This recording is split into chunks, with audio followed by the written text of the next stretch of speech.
Iowa Republicans are committed to lowering taxes, at least personal income taxes and maybe corporate taxes too, before this legislative session is finished. As we know, the state fair brings in a crowd, but what is something that makes an out-of-towner move to the state? Two Iowans who've been insiders on this show for nearly 2 decades now sat down with us. Here's what they say they want to see lawmakers do to make this state more appealing. Well, one of the things I think that you continue to talk about is education and what you can do for the public schools in Iowa.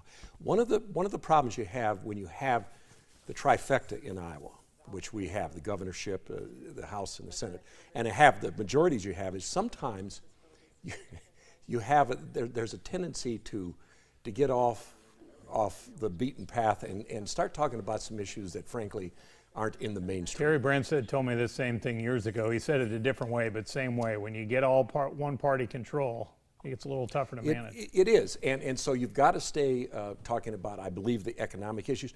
Here's another thing we need to talk about.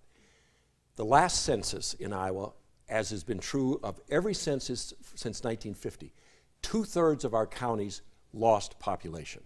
And that happens to be the Republican base.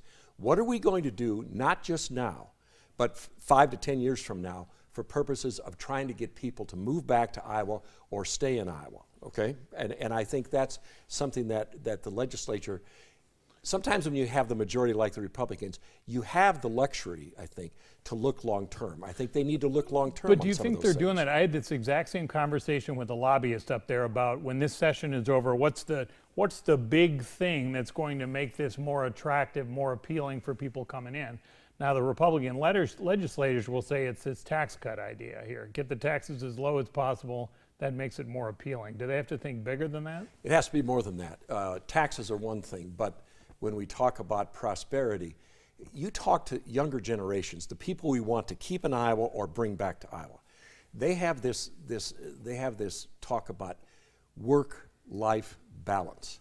And one of the things that they want to look at is what kind of quality, what kind of life can you have in Iowa? You talk to people that are business people about this and people that they are trying to attract to Iowa, and they'll say, what's there to do in Iowa? So who's moving to Montezuma right now?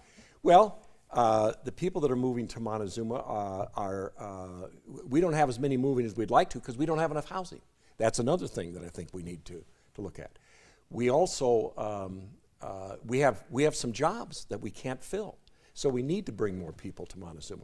But I think the water quality issues, recreational issues, bike trails, all kinds of things like that make a difference, as well as the question of taxes. Jerry, you two have been contributing to this show for almost 2 decades now, and you're now both grandpas. So grandpas, I guess I'd flip that same question to you here. What's going to keep the grandkids in this state? Well, in my case, they'd have to come back. Exactly.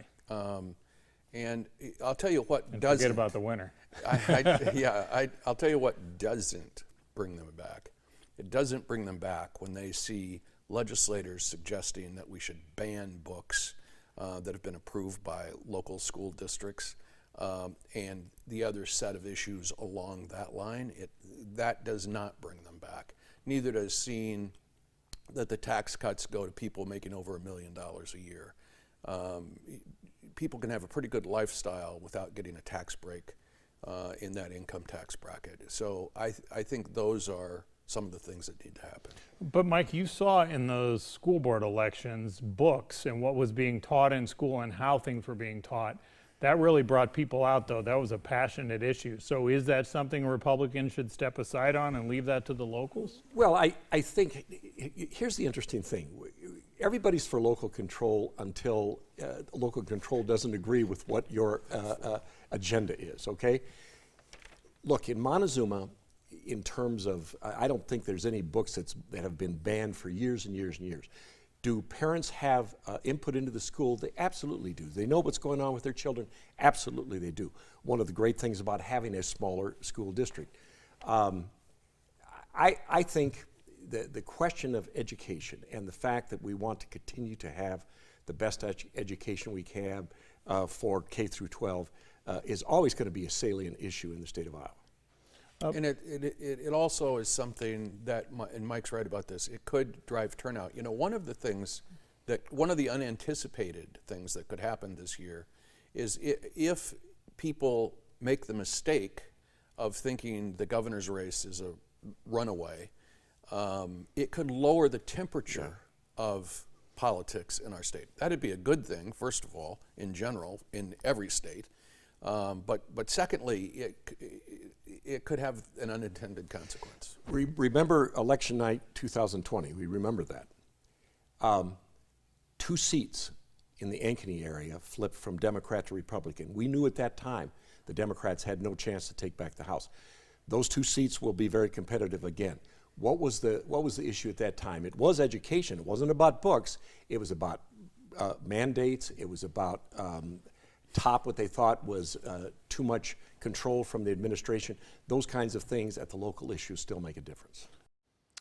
Up next, the Iowa caucuses. They've had their challenges. We'll talk about whether it's time to make some changes.